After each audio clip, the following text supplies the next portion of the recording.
Hello dear student, good morning, good afternoon, good evening. उम्मीद करते हैं कि सभी लोग अच्छे से होंगे, ठीक होंगे, सभी लोग स्वस्थ होंगे। तो जैसा कि हम लोगों ने 3 लेक्चर तक अपने पॉलिनोमियल टॉपिक को बढ़ाया और तीनों लेक्चर में हम लोगों ने पॉलिनोमियल के बारे में जाना। पॉलिनोमियल में बहुत सारे इम्पोर्टेंट कुछ टर्म थे, उसके बारे में हम लोगों ने जाना।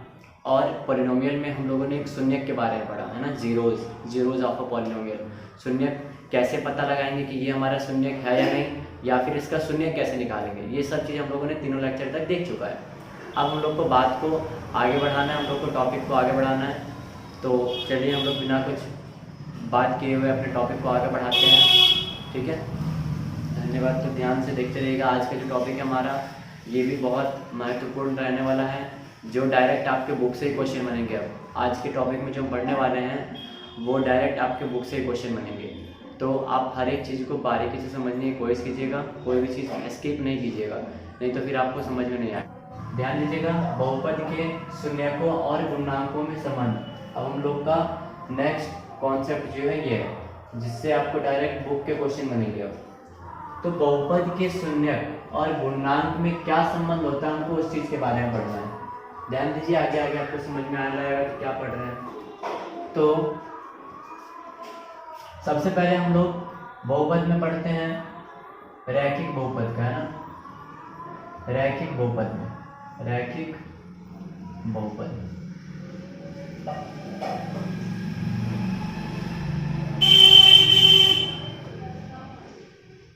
सबसे पहले हम लोग देख लेते हैं रैखिक बहुपद में इसके शून्यक और गुणांक में क्या संबंध होता है। ध्यान से समझिएगा। रैखिक बहुपद का व्यापक रूप हमको पता है, क्या होता है बताइए। तो व्यापक रूप होता है इसका ax + b, जहां पर a और b क्या है, कोई वास्तविक संख्या है ना, और x हमारा क्या है, ये चर है। तो हम लोग क्या करते हैं, इसका सबसे पहले शून्यक निकालते हैं। इसका गुणांक है, x का गुणांक तो है a, है ना, और जो अचर पद है वो हमारा क्या है, b है। तो गुणांक भी आपको पता है, शून्यक निकालते हैं। इसका हम शून्यक निकालने के लिए 0 के बराबर करते हैं। तो ax = क्या हो जाएगा, ये -b हो जाएगा। तो यहाँ से x का वैल्यू क्या आएगा, -b/a। x का वैल्यू ये आ गया हमारा। तो ये जो हमारा शून्यक आया है, अगर हम ध्यान से देखें तो ये शून्यक और कुछ नहीं बल्कि इस बहुपद का गुणांक है। ये जो शून्यक आया है ये और कुछ नहीं है, ये क्या है, ये बहुपद का गुणांक है हमारा। कैसे, तो माइनस का माइनस लिखते हैं। ये b क्या है, b है हमारा अचर पद। b क्या है हमारा, अचर पद, यानी कि कांस्टेंट टर्म।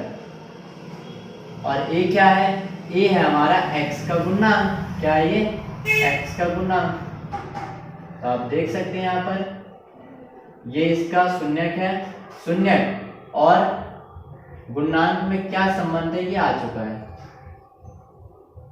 ये रैखिक बहुपद में है कि इसके शून्यक और इसका गुणांक में क्या संबंध होता है। तो इसका जो शून्यक होगा वो माइनस ऑफ अचर पद अपॉन x का गुणांक के बराबर होगा, है ना।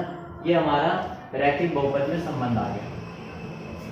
अब हम लोग द्विघात बहुपद में समझते हैं कि उसका शून्यक और गुणांक में क्या रिलेशन होता है। अब हम लोग समझते हैं द्विघात बहुपद में, है ना। हम लोग पहले इस चीज को पढ़ लेते हैं, फिर आपको मालूम चलेगा कि इसका रोल क्या है।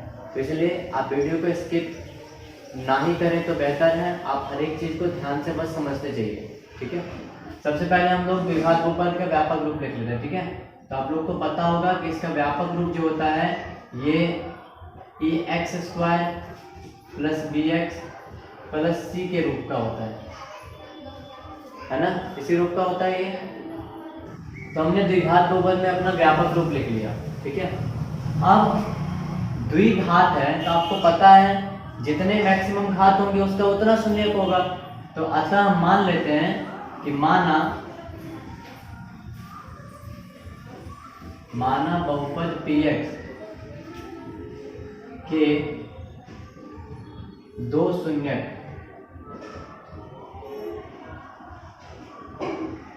अल्फा एवं बीटा है। हमने मान लिया कि इसका 2 शून्यक आएगा, है ना, 2 शून्यक तो आएगा ही। एक को हमने अल्फा मान लिया और दूसरे को हमने बीटा मान लिया। अब आप ही बताइए, दोनों शून्य क्या ना, हम इसको गुणनखंड रूप में लिखते हैं। हम बोल सकते हैं कि अतः ये दोनों क्या है, शून्य का। इसको गुणनखंड रूप में कैसे लिखेंगे हम बोल सकते हैं x माइनस अल्फा एवं x माइनस बीटा, है ना, दोनों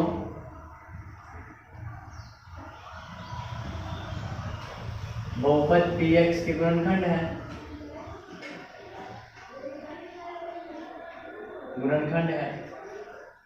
आपको ध्यान होगा जब हम लोग द्विघात बहुपद का गुणनखंड करते थे तो नीचे में क्या आता था, x माइनस 3 और x माइनस 4 करके आता था कि नहीं आता था, कुछ भी आता था ऐसे करके। तो हम लोग इन दोनों का शून्य कैसे निकालते थे, x माइनस 3 को 0 के बराबर करते थे तो यहाँ से x का वैल्यू 3 आता था, और इसी प्रकार इसको भी 0 के बराबर करते थे, x का वैल्यू क्या आता था 4। तो हम लोगों ने क्या किया, हमको शून्य पता था अल्फा बीटा, हम लोगों ने इसको गुणनखंड के रूप में लिख लिया। लिखना बड़ा आसान है, ये x बराबर 3 है तो इसको आप इधर ले आइए, तो ये प्लस का 3 तो इधर आके क्या बन जाएगा -3। तो देखिए ये गुणनखंड आ गया हमारा, है ना। अगर यही हमारा x इक्वल टू अल्फा होता, अल्फा को आप इधर ले आइए, क्या आ जाएगा x माइनस अल्फा, इसलिए हमने ये लिख लिया है। अल्फा और बीटा दो शून्य है ना, तो अल्फा को इधर ले आए x माइनस अल्फा हो गया, बीटा को इधर ले आए क्या हो गया x माइनस बीटा हो गया। तो ये दोनों जो है बहुपद px का हमारा क्या बन गया, गुणनखंड बन गया, ठीक है। तो अब देखिए हम लोग क्या कर रहे हैं, ध्यान से समझते जाइए बात को।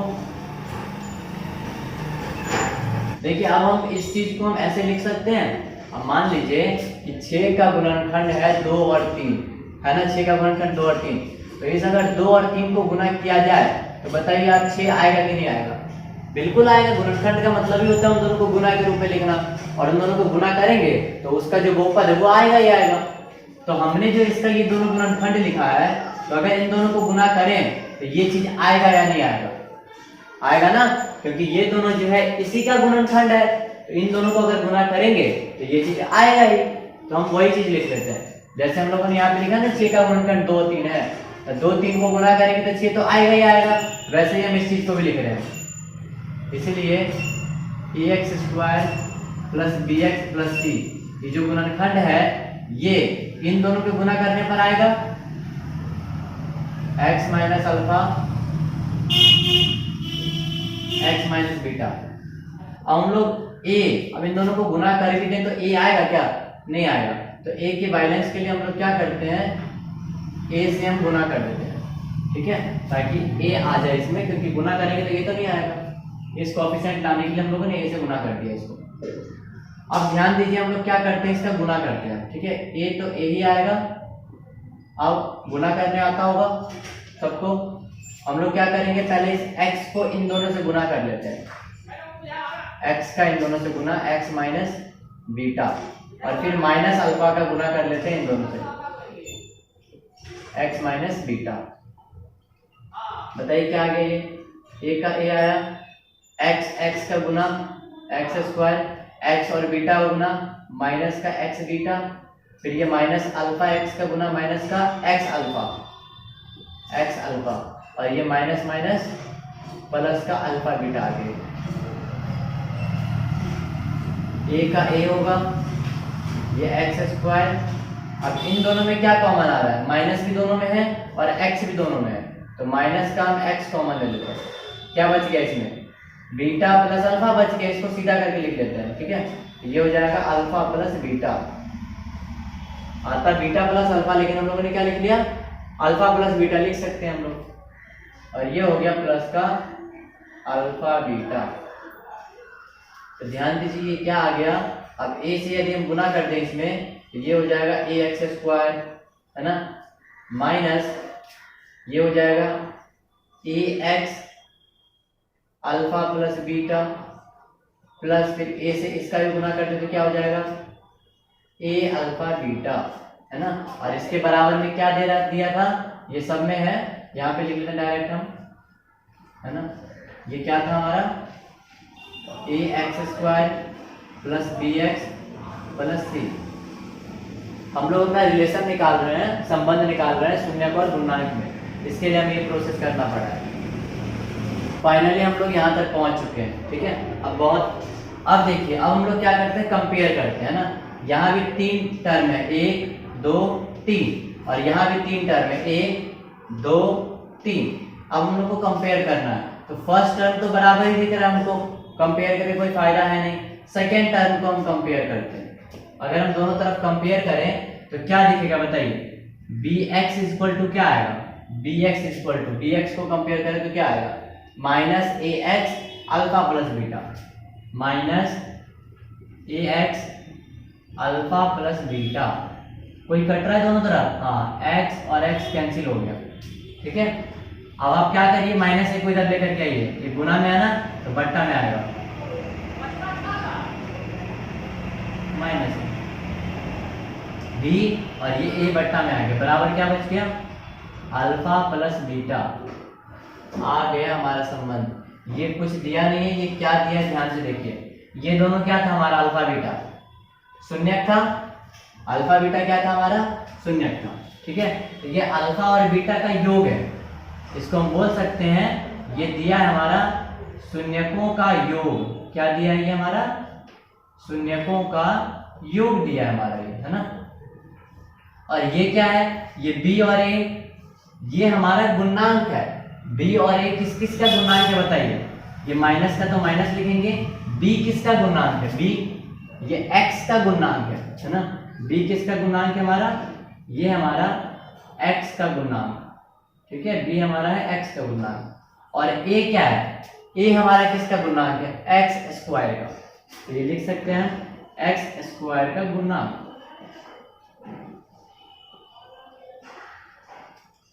तो अब आप लोग ध्यान रखिएगा कि शून्यकों का योग, ये चीज नहीं याद रखी कोई बात नहीं, लेकिन शून्यकों का योग क्या होता है, अल्फा प्लस बीटा क्या होता है, माइनस बी बटा ए। इसका हम कैसे यूज करेंगे आगे बताएंगे, सब कुछ पता चल जाएगा। अभी बस आप लोग को ध्यान, रिलेशन के लिए हम ये बताएं कि शून्यकों को अगर हम जोड़ दें ना, अगर हम शून्यक को जोड़ दें तो उतना ही आएगा जितना माइनस बी बटा ए आएगा। संबंध का मतलब यही होता है, ठीक है। हम लोगों ने संबंध पढ़ा किस किस में, शून्यक और गुणांक में, तो इसका 2 शून्यक होता है। अगर हम शून्यक को जोड़ें, ये हम क्वेश्चन में भी दिखाएंगे आपको, अगर हम शून्यक को जोड़ें तो उतना ही आंसर आएगा जितना माइनस बी बट्टा ए करके आएगा। कि माइनस बी बट्टा ए करके जितना आंसर आएगा ना, उतना ही शून्यक को जोड़ के भी आएगा, जैसे समझिएगा। तो ध्यान रखिएगा, शून्यक का योग क्या होता है, माइनस बी बट्टा ए। इसका यूज कैसे करेंगे बस हम लोग थोड़ी देर बाद देखने वाले हैं, घबराना नहीं है। एक एक पॉइंट को देखते चलिए, समझते चलिए, और यदि किसी को अभी क्लियर नहीं भी हो पाया है, घबराने की जरूरत नहीं है, आगे सब जाके क्लियर हो जाएगा। अब थोड़ा सा भयंकर चीज पढ़े तो दिक्कत तो आएगी, एबीसीडी तो है नहीं, है ना, कि एबीसीडी पढ़ लिए बड़ा हल्का लगेगा। अब हम लोगों ने फर्स्ट टर्म तो कैंसिल आउट हो गया था, सेकेंड टर्म को कंपेयर किया तो हमारा ये रिलेशन आया है ना, कि शून्यक का योग क्या होता है, माइनस बी बट्टा ए के बराबर होता है, ये आप ध्यान रखिएगा। हम लोग थर्ड वाली चीज को कंपेयर करते हैं, ठीक है, मतलब इस सी को हम इससे कंपेयर करते हैं। देखिए सी बराबर क्या आएगा, ए अल्फा इंटू बीटा, यही आएगा। ए को हम इधर ले आते हैं, है ना, तो ये हो जाएगा सी अपॉन ए बराबर अल्फा इंटू बीटा। क्या आ गया बताइए। अब ये है, ये गुणनफल है हमारा ना, गुना है यहाँ पर, तो ये आ गया हमारा शून्यकों का गुणनफल। क्या रिलेशन आया ये, शून्यकों का गुणनफल, शून्यकों का गुणनफल। तो ध्यान रखिएगा, शून्यकों का गुणनफल किसके बराबर होता है, सी है हमारा अचर पद, हम लोग को शुरू से ही पता है सी हमारा अचर पद है, और ए क्या है हमारा, ए है एक्स स्क्वायर का गुणांक, ये हमारा एक्स स्क्वायर का गुणांक। इसका हम लोग कैसे यूज करते हैं अभी देखते हैं थोड़ी देर में, लेकिन हाँ आप लोग ये चीज ध्यान रखिएगा कि शून्यकों का गुणनफल क्या होता है, सी बट्टा ए, और शून्यकों का योगफल क्या होता है, माइनस बी बट्टा ए। हम इस चीज का अभी यूज करने वाले थोड़ी देर में क्वेश्चन के साथ। तो हम लोग का शून्यकों और गुणांकों का संबंध यहाँ पे खत्म होता है। जो हमारा टॉपिक था ना, ये बहुपद के शून्यकों और गुणांकों में क्या संबंध होता है, हम लोगों ने समझ लिया। शून्यकों का योग क्या होता है ये हम लोगों ने देख लिया, शून्यकों का गुणनफल क्या होता है ये हम लोगों ने देख लिया। अब ध्यान दीजिए, हम लोगों ने जो भी पढ़ा है उस पर हम लोग क्वेश्चन करते हैं, ठीक है। और ये क्वेश्चन जो है ये बिहार बोर्ड में पूछा जाने वाला क्वेश्चन है। ये बिहार बोर्ड में हर वर्ष पूछा जाने वाले क्वेश्चन में से ही है ये, ठीक है। तो इसको हम लोग एकदम जो हम लोगों ने सीखा है ना, 1-2 सेकंड में हम आंसर बता सकते हैं। इसका प्रोसेस सबसे पहले आपको बताते हैं कि है क्या। हम लोगों को एक बहुपद दिया हुआ है px = x² - 8x - 20, है ना। तो हमें इसमें शून्यकों का योगफल निकालना है। क्या निकालना है हमें? शून्यकों का योगफल। हम लोगों को शून्यक निकालने आता है, फर्स्ट इनटू लास्ट, हमने पिछले लेक्चर में सिखाया भी इस चीज को। हम लोग को क्या निकालना है? शून्यकों का इसमें योगफल निकालना है। अभी थोड़ी देर पहले हमने बताया शून्यक का योगफल क्या होता है और शून्यकों का गुणनफल क्या होता है। ध्यान दीजिएगा, ये px हमारा क्या है? x² - 8x - 20। इसमें a b c को पहले लिख लीजिए। a कितना है इसमें? 1 है। b कितना है इसमें? -8 है। और c कितना है इसमें? -20 है। ये आप लोग को लिखने पहले से आता है। अब हम लोग को शून्यक का योगफल निकालना है, मतलब शून्यक निकाले या फिर उसको जोड़े। तो क्या हम इसका शून्यक निकालने जाए, फर्स्ट इनटू लास्ट करके शून्यक निकाले फिर उसको जोड़ के बताए, तो ये रिलेशन हम क्या पढ़े? रिलेशन का यूज करेंगे ना हम लोग। अब हम लोग इसका शून्यक निकालने नहीं जाएंगे, हम बिना शून्यक निकाले इसका जोड़ बता देंगे कितना आएगा, क्योंकि हमको पता है शून्यकों का जो योगफल है ये कितना आएगा? -b/a आएगा। तो हम लोग लिखते हैं डायरेक्ट, इसीलिए शून्यकों का योगफल, शून्यकों का योगफल क्या आएगा? ये हमारा -b/a आएगा। तो माइनस का तो माइनस लिख लेंगे और b का वैल्यू यहाँ से पुट करिए। b का वैल्यू क्या है? -8। b कौन होता है? x के बगल वाला है ना, यहाँ भी देख सकते हैं, यहाँ भी देख सकते हैं। तो हमने पहले ही निकाल लिया। b का वैल्यू क्या है? -8। तो -8 को पोस्ट पे कर देते हैं। a का वैल्यू बताइए। a का वैल्यू क्या है? 1 है। तो ये आंसर आएगा इसका, माइनस तो माइनस कैंसिल हो गया, क्या बचा? 8। ये हमारा शून्यक का योगफल आ गया, ठीक है। तो अगर हमारे ऑब्जेक्टिव में क्वेश्चन पूछा जाता है, बहुपद दे दिया जाएगा, बोलेगा शून्यकों का योगफल निकाले, तो हम उसका शून्यक निकालने नहीं जाएंगे, हम डायरेक्ट लिखेंगे -b/a और जो आंसर आएगा हम उस पर टिक लगा देंगे, ठीक है। और अगर हमें यहाँ पर ये भी बोल देता कि शून्यकों का गुणनफल निकालें, अगर ये योगफल की जगह पर ये भी बोल देता ना कि गुणनफल निकालें, तो कैसे निकालते हैं हम लोग? तो हम लोग गुणनफल वाला फॉर्मूला लगाते हैं। शून्य का गुणनफल क्या होता है? c/a, है ना। तो फिर हम लोग क्या निकाल लेते हैं? हम लोग शून्यकों का गुणनफल भी निकाल लेते हैं। गुणनफल, शून्यक का गुणनफल क्या होता है? c/a। c कितना है? c हमारा -20, तो -20/a कितना है? 1। तो आंसर आ गया ये -20। हम लोग दोनों में से कुछ भी निकाल सकते हैं, शून्यक का योगफल बोले या शून्यक का गुणनफल बोले। आप लोग को समझ में आ गया होगा कि शून्यकों का योगफल का यूज कैसे करेंगे हम, और शून्यकों के गुणनफल का यूज हम कैसे करेंगे, ठीक है। ये ऑब्जेक्टिव बेसिक सा क्वेश्चन रहेगा, नोट कर लें। आप ध्यान दीजिए, क्यों कहिएगा कि छोटा सा क्वेश्चन बता दिया है ना, वो जो पॉइंट पढ़े ना हम लोग, उससे छोटा सा नहीं बड़ा से बड़ा क्वेश्चन भी आसानी से बनेगा। जैसे आप देखिए ये क्वेश्चन यहाँ पे दिया हुआ है, थोड़ी देर के लिए समझ में नहीं आएगा, लेकिन ध्यान दीजिए बस। क्या है क्वेश्चन हमारा कि यदि बहुपद इसके शून्यक अल्फा और बीटा हो, है ना। अब इसका 2 शून्यक तो कोई भी होगा ही, है ना, जो हो अपना, लेकिन उसको इसने मान लिया अल्फा और बीटा है, तो हमें इस चीज का मान निकालना है। ऐसा क्वेश्चन भी बिहार बोर्ड में आता ही रहता है, ठीक है। बिहार बोर्ड का ही ये क्वेश्चन है, पूछा गया है कितनी बार। तो हम लोग क्या करेंगे, इसका वैल्यू निकालना है ना, तो इसको सबसे पहले हम लोग सिंप्लीफाई करते हैं कि ये चीज ठीक से लिखा क्या है। तो अगर हम लोग देखें 1 + अल्फा + 1 + बीटा, है ना, 1/बीटा। कहीं भी अगर आप लोग को ऐसा सवाल आ जाए तो पहले इसको सिंप्लीफाई कर दीजिएगा कि ये दिया क्या है। तो इसको अगर सिंप्लीफाई करें हम, तो इसका एलसीएम क्या आएगा? अल्फा बीटा का एलसीएम क्या आएगा? अल्फा × बीटा, यही ना आएगा। अब अल्फा बीटा का एलसीएम ये आया, अब अल्फा से इसमें डिवाइड करेगा, अल्फा अल्फा कैंसिल हो जाएगा। अगर अल्फा से हम इन दोनों में डिवाइड करें तो अल्फा तो कट जाएगा, क्या बचा? बीटा। तो ऊपर में बीटा का 1 से गुना बीटा ही आएगा, प्लस अब बीटा का इन दोनों में डिवाइड करें तो बीटा कट जाएगा, क्या बचा? अल्फा। अल्फा का 1 से गुना क्या आएगा? अल्फा आएगा। ध्यान से अगर देखेंगे ना तो ये दोनों, ये जो टर्म लिखा हुआ था ये है, हम लोगों ने इसको सिंप्लीफाई करके ये ले आया। ऊपर में ये क्या लिखा है पता है? ये बीटा प्लस अल्फा बोलिए इसको, या अल्फा प्लस बीटा कहिए इसको, या फिर शून्यकों का योगफल कहिए, है ना। शून्यक का योगफल क्या होता है, ध्यान होगा आप लोग को, क्या होता है शून्यक का योगफल, -b/a होता है। उस चीज का यूज करेंगे ना हम लोग। अब शून्यक का योगफल क्या होता है, -b/a। अब ये मेन बट्टा हमारा, अब ये क्या है, अल्फा इंटू बीटा क्या होता है, अल्फा इंटू बीटा, ये तो शून्यक का गुणनफल है। शून्यक का गुणनफल क्या होता है, c/a होता है, ठीक है। ये देखिए a और ये कैंसिल आउट हो जाएगा, क्या बचा, -b/c बचा, -b/c, यही हमारा आंसर होगा। लेकिन b और c का वैल्यू पुट कीजिए। b का वैल्यू कितना है, b होता है x के बगल वाला, है ना। ये हमारा a है, यहाँ पर 1 है, ये b कितना है, यहाँ पर हमारा 3 है, और c कितना है, -1 है। तो माइनस का तो माइनस लिखेंगे, b का वैल्यू रखिए यहाँ पर, b का वैल्यू कितना है, 3, तो यहाँ पर रख देंगे हम 3 बट्टा c का वैल्यू क्या है, -1, तो -1, आंसर क्या आ जाएगा, 3। इसी का आपको 4 ऑप्शन दे दिया रहता, मान लीजिए ऐसे करके 4 ऑप्शन अगर दिया रहता, है ना, कि 1 2 3 4, तो कौन सा ऑप्शन लगाते हैं हम, जो आंसर आया हमारा वही लगाते। आंसर कैसे आया है पता चल गया। कोई भी अगर इस टाइप का सवाल दे तो पहले हम इसको सॉल्व करेंगे, सिंप्लीफाई करेंगे।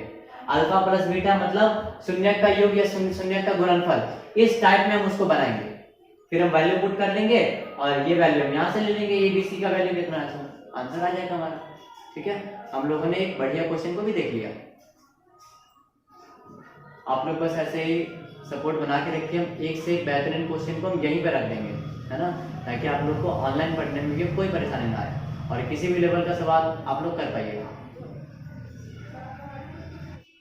आप लोग को प्रैक्टिस के लिए इसी का एक क्वेश्चन दिया जा रहा है, ठीक है। आप लोग को ये बना के देखना है, सेम इसी टाइप से ये बनेगा। ऐसे ही क्वेश्चन दे दिया हमने, आपको क्या करना है, ये px है, हम लोग को इसका मान निकालना है ना, इसका वैल्यू आपको बताना है क्या होगा। जैसे हम लोगों ने ये क्वेश्चन बनाया ना अभी, वैसे आप लोग को इसका वैल्यू बताना है। आप लोग बता के हो सके तो कमेंट में बताइए, हम देख लेंगे किसका आंसर सही है, और यदि किसी को डाउट हो तो वो आप बता सकते हैं। देखिए अब जो हमारा अगला क्वेश्चन है, ये ऑब्जेक्टिव क्वेश्चन नहीं, ये सब्जेक्टिव में दिया जाता है ना। ध्यान दीजिए क्या लिखा है, जो द्विघात बहुपद हमें दिया हुआ है। सबसे पहले तो ये बोल रहा है इसका शून्यक निकालें। शून्यक निकालने आप लोग को आता होगा, नहीं आता तो हम बना रहे हैं, फिर से देख लीजिए एक बार। फिर क्या बोल रहा है ये, उसके बाद शून्यक और गुणांकों के बीच संबंध निकालना है। संबंध हम लोगों ने निकाल चुका है, बस उस चीज को हम लोग को सत्यापित करना है, उस संबंध को हम लोग को बताना है कि आया है या नहीं आया। सबसे पहले हम लोग इसका शून्यक निकालते हैं। तो हमारा px क्या दिया हुआ है, x² - 11x - 42, यही है। सबसे पहले हम लोग फर्स्ट इंटू लास्ट करते हैं। फर्स्ट नंबर हमारा 1 दिया है और लास्ट नंबर 42 है। 42 का 1 से गुना क्या होगा, 42, यही हमारा फर्स्ट स्टेप था। सेकेंड स्टेप हम लोग क्या करते थे, देखते थे कि 42 किस किस के पहाड़ा में आता है। एक तो एक के पहाड़ा में आता है, फिर 2 में भी आता है 21 बार में, फिर 3 में भी आता है ना, कितने बार में, 14 बार में, फिर 6 बार में आता है, 6 7 जा, और फिर 7 6 जा भी आता है तो लिख ही दिया है, फिर 14 बार में ये सब लिख ही दिया है। अब आप बताइए इन चारों में से कौन सा ऐसा पेयर है, कौन सा ऐसा जोड़ा है जिसको जोड़ के या घटा के, है ना, जोड़ के या घटा के बीच वाला नंबर आना चाहिए। बीच वाला नंबर यानी कि 11 आना चाहिए। बताइए कौन सा इस सब में से। अगर इन दोनों को जोड़े हम तो 43 आएगा, घटाएंगे तो 41 आएगा। ऐसे अगर इन दोनों को जोड़ा जाए तो क्या आएगा, 23 आएगा, घटाएंगे तो भी हमारा ये 11 नहीं आएगा। इन दोनों को भी जोड़ के या घटा के 11 आएगा। हाँ, तो कहने का मतलब ये वाला जोड़ा आ रहा है हमारा ना। 14 और 3 को यदि हम घटा दें, 14 और 3 को अगर घटा दें तो ये हमारा 11 आ जाएगा।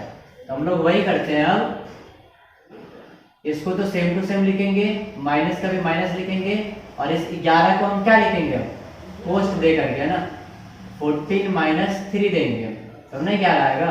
अब दोनों में x बिठा देते हैं और ये आ गया माइनस का 42। ठीक है, तो अब ये x², ये माइनस का क्या हो गया 14x, माइनस माइनस प्लस हो जाएगा 3x, और ये माइनस का 42। कॉमन लेते हैं इन दोनों में, x कॉमन आ रहा है बस, तो ये x - 14 बच गया, और इन दोनों में ये 3 से दोनों डिवाइड हो रहा है, तो ये x का x -3 से कितनी बार में कटेगा, ये 14 बार में। अब ये दोनों सेम आ गया ना, इसका मतलब सही जा रहा है। तो इन दोनों के बजाय हमने 1 लिख लिया और यहाँ से x बच गया और इधर से क्या बच गया प्लस का 3। तो ये हमारा अभी शून्य नहीं आया, ये गुणनखंड आया इन दोनों का। शून्य कैसे निकालते थे हम लोग, दोनों को 0 के बराबर करते हैं, x माइनस 14 को 0 के बराबर करेंगे तो x का वैल्यू क्या आएगा प्लस का 14, और यहाँ से अगर हम x प्लस 3 को 0 के बराबर करते हैं तो x का वैल्यू क्या आएगा प्लस 3 है तो माइनस 3। तो ये दोनों हमारा शून्य का आ गया, ठीक है। तो शून्य जो निकालना था ना वो हमारा आंसर आ चुका है। अब हम लोग को संबंध निकालना है, शून्य और गुणांक के बीच क्या संबंध होता है। तो हम लोग का शून्य का दो ये वो चीज मालूम चला है ना। हम लोगों को शून्य के संबंध निकालने में दो ही चीज करना है, एक तो शून्य का योगफल निकालना है और एक शून्य का गुणनफल निकालना है, ठीक है। तो हम मान लेते हैं यहाँ पर अब इसका संबंध निकालना है ना। संबंध निकालने के लिए देखिए क्या करेंगे, सबसे पहले हम मान लेंगे कि माना ए को हम अल्फा मान लेते हैं, एक को अल्फा मान लेते हैं है ना, और एक को मान लेते हैं हम बीटा। माना अल्फा इक्वल टू ये है, बीटा इक्वल टू ये। तो हम लोग को क्या निकालना पहले, शून्यकों का योगफल, शून्यकों का योगफल यानी कि अल्फा प्लस बीटा। तो शून्य का योगफल निकाल के देखते हैं हम लोग क्या आता है, दोनों को जोड़िए 14 और ये बीटा तो माइनस में है तो प्लस देने का कोई मतलब नहीं बनता, माइनस है तो माइनस ही देंगे। कितना आएगा ये 14 में से गया तो 11 है ना, बट्टा में कुछ नहीं है 1 दे देते हैं। अब देखिए आप लोग कि ये माइनस बी बट्टा ए के बराबर है क्या, माइनस बी बट्टा ए के बराबर है ये। देखिए यहाँ पे b का वैल्यू कितना है, b का वैल्यू है -11। अगर यहाँ पे -11 रख दें तो माइनस माइनस कैंसिल आउट हो जाएगा। अब b का वैल्यू क्या आ गया 11 आ गया, इसका मतलब है। और a का वैल्यू 1 है क्या, हाँ a का वैल्यू 1 दिया है, यहाँ पे कुछ नहीं है तो क्या है a का वैल्यू 1 है। इसका मतलब संबंध हमारा है ना सेटिस्फाइड हो रहा है। तो हम बोल सकते हैं कि ये जो है माइनस बी बट्टा ए के बराबर होगा। और ये क्या था हमारा b क्या है, b हमारा x का गुणांक है ना, इसको लिख सकते हैं ये x का गुणांक है, क्या ये x का गुणांक है। और ये a क्या है, ये हमारा x स्क्वायर का गुणांक है, ठीक है।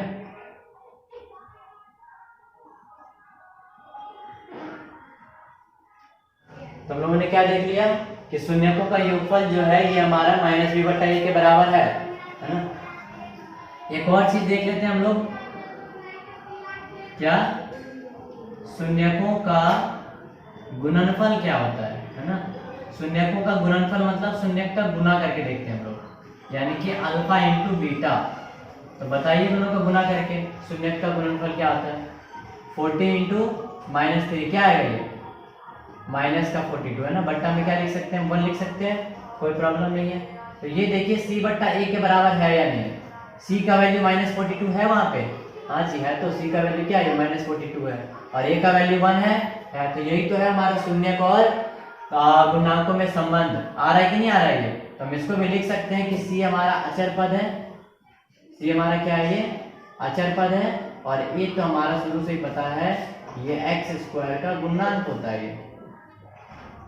तो हम लोगों ने शून्यकों और गुणांकों का संबंध कैसे निकालेंगे ये भी हम लोगों ने देख लिया, ठीक है।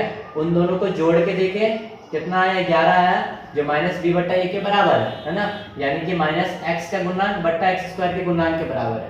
आप इस चीज को ध्यान रख लीजिएगा, कोई बात नहीं, हो सकता कि नया आ जाए। तो ये चीज तो आप कैलकुलेशन से आ जाएगा और इस चीज को आप ध्यान रख लीजिएगा, ठीक है, क्योंकि ये आना ही आना है, ये फिक्स है, पहले ही प्रूफ कर चुके हैं हम लोग। तो इस चीज को आप ध्यान रख लीजिएगा और इस चीज को भी आप ध्यान रख लीजिएगा, लिख सकते हैं आप ये चीज है ना। हम लोग को बस दिखाना है कि ये संबंध आ रहा है कि नहीं आ रहा है, बिल्कुल आ रहा है।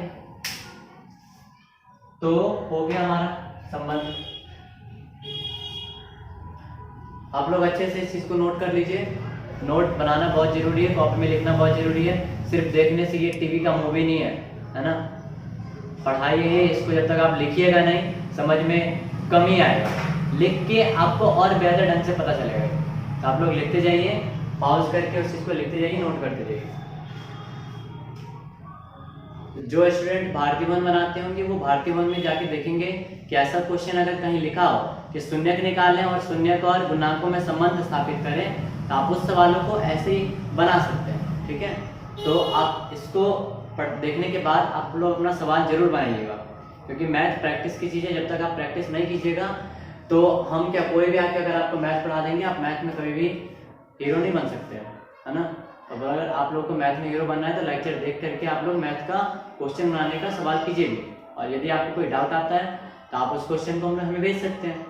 हम उस क्वेश्चन का भी वीडियो बना करके आप लोग को हम सेंड कर देंगे, ठीक है, ताकि आप लोग को पढ़ाई में कोई दिक्कत ना आए।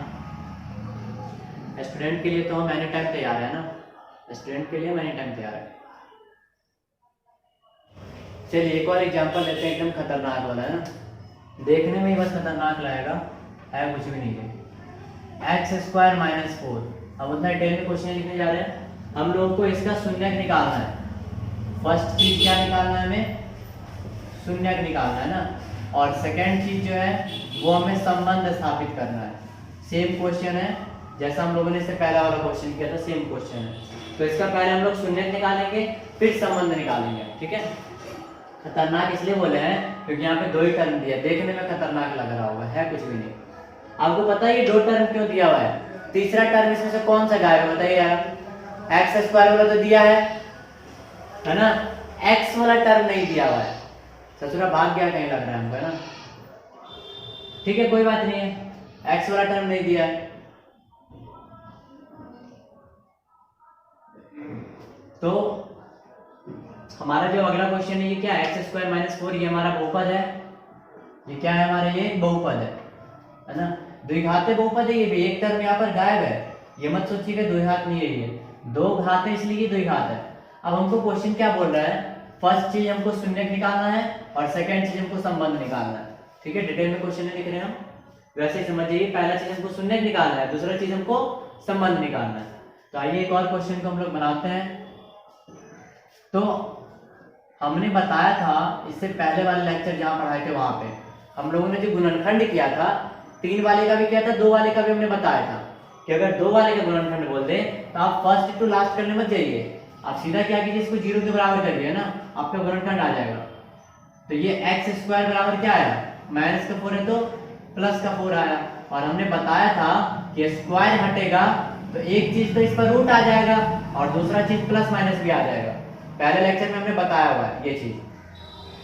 तो ये प्लस माइनस और 4 का अंडर रूट क्या होता है, 2 होता है। तो देखिए यहाँ से डायरेक्ट शून्य की आ गया, x का वैल्यू 1 तो आया प्लस का 2 और 1 आया x का वैल्यू -2, दोनों शून्य का आ गया हमारा। एकदम देखने में खाली खतरनाक लग रहा है, कुछ भी है, कुछ भी नहीं है। अब हम लोग संबंध निकालते हैं ना, हम लोग संबंध निकाल लेते हैं। तो सबसे पहले मान लेते हैं कि माना अल्फा = 2, कुछ भी मान सकते हैं, जरूरी नहीं अल्फा बीटा ही मानेंगे, ए बी भी मान सकते हैं, लेकिन ए बी उसका कोएफिशिएंट होता है ना, इसलिए ए बी नहीं मानते हैं, है ना। आप एक्स वाई मान सकते हैं। अल्फा बराबर 2 ले लिए और बीटा बराबर क्या ले लिए, -2 ले लेते हैं, जो दिया है वही लेंगे, अरे कुछ नहीं। तो सबसे पहले हम लोगों का दो ही संबंध निकालना है, एक शून्यकों का योग और एक शून्यकों का गुणनफल। तो पहले हम शून्यकों का योगफल निकाल लेते हैं, है ना। क्या निकाल लेते हैं, शून्यकों का योगफल। तो शून्यक का योगफल यानी कि अल्फा प्लस बीटा, तो दोनों को जोड़ के देखते हैं, 2 और ये -2 है तो 0 आ गया, बट्टा में क्या है 1 है। तो देखिए तो संबंध हमारा मैच किया कि नहीं किया। अल्फा प्लस में हम बताए थे, अगर मुझे आपको ध्यान नहीं है, सॉरी अगर वो चीज आपको लिखना नहीं होगा तो उस चीज को आप ध्यान कर लीजिए। ध्यान क्या कर लीजिए, ये -b/a के बराबर होता है ना, और b क्या है -x का गुणांक। आप इस चीज को बिल्कुल ध्यान कर लीजिए, एक बार ध्यान कर लीजिए कोई दिक्कत नहीं है। और ये a क्या है, x² का गुणांक है ना, ये क्या है, x² का गुणांक है। तो आप मिला सकते हैं, b का वैल्यू 0 क्यों है, क्योंकि यहाँ पर b दिया है, क्या b होता है x का गुणांक, x ही नहीं यहाँ पे तो 0 नहीं आएगा, इसलिए ये 0 है। बात समझ में आई। यहाँ पर a तो हमारा 1 है, चलिए a हमारा x² का, लेकिन यहाँ पर b है क्या, x ही नहीं है यहाँ पे। कोई बोल रहा ये है b, अबे वो तो c है हमारा, अचर पद है वो, b हमारा 0 है, तो इसलिए नहीं यहाँ पे b 0 आया है। और a कितना a1 है, यहाँ भी a1 है, देखिए यहाँ भी a1 है, 1 की जगह पे लिखा है ना, तो ये रिलेशन मैच कर रहा है हमारा, सेटिस्फाइड कर रहा है। फिर हम देखते हैं एक और चीज, क्या, शून्यकों का गुणनफल, शून्यकों का गुणनफल। क्या होता है, अल्फा इंटू बीटा, यानी कि दोनों को गुना करके देखते हैं, 2 इंटू -2 क्या आएगा, -4। पहले बताया कि नहीं अगर लिखने होगा तो आप ध्यान कर लीजिए क्या होता है, c बट्टा a के बराबर होता है ना, और c हमारा क्या होता है, अचर पद, और a क्या है हमारा, x² का गुणांक है। दोनों में नीचे वाला सेम है, आप देख सकते हैं यहाँ भी a है यहाँ भी है, x² का गुणांक x² का गुणांक। तो c देखिए तो -4 है कि नहीं, बट्टा में 1 लगा सकते हैं हम, तो c देखिए -4 है कि नहीं है, तो और a देखिए 1 है कि नहीं है। पहले ही बोले कि संबंध मैच तो करना ही करना है, क्योंकि हम लोग प्रूफ भी कर चुके हैं, इसलिए आप इस चीज को ध्यान रख सकते हैं। ये तो कैलकुलेशन है, यहाँ तक ध्यान रख लीजिए, सेटिस्फाइड हो गया, ध्यान रख लीजिए, सेटिस्फाइड हो गया, हम लोगों ने संबंध बता दिया। तो ऐसा क्वेश्चन है, कैसा भी थे घबराइएगा नहीं, आपको क्या करना है, अपने भारतीय भवन का या आलोक का या SF का या किसी भी प्रकाशन का आपके पास अगर बुक है तो उस बुक का आप क्वेश्चन बनाना स्टार्ट कर देंगे आप, ठीक है। जो भी डाउट आएगा, जो भी क्वेश्चन आपको नहीं समझ में आएगा, वो आप हमको मैसेज करिए, कमेंट में करिए, हम आपको इस चीज़ का जवाब दे करके या फिर नेक्स्ट वीडियो में उसी चीज़ का वीडियो हम वहाँ बता दिया करेंगे। लेकिन यदि आप में अगर लगन होगी ना तो ठीक है ना, तो यूट्यूब पर तो ढेरों वीडियो है ना, लेकिन हम आपको ये विश्वास दिलाते हैं कि अगर आप कंटिन्यू अगर लेक्चर पर बने रहेंगे तो बहुपद का अगर कोई भी क्वेश्चन अगर आपसे छूट गया ना तो आप हमें क्या दीजिएगा, फिर कोई भी क्वेश्चन आपसे छूटने वाला नहीं, चाहे वो बेसिक लेवल का हो या एडवांस लेवल का हो, सारे क्वेश्चन आपसे बनने ही बनने, ठीक है। तो जैसा कि आज के लेक्चर में हमने आप लोगों को ये बताया कि बहुपद का शून्यक और गुणांक में क्या संबंध होता है ना, उस पर हम लोगों ने ऑब्जेक्टिव क्वेश्चन भी देखा और एक सब्जेक्टिव क्वेश्चन जो बनता है हम लोगों ने ये भी देखा। आज के लिए हम इतना ही रहने देते हैं, अगला जो है हमारा नेक्स्ट कॉन्सेप्ट अगले वीडियो लेक्चर में आप लोगों को बता दिया जाएगा।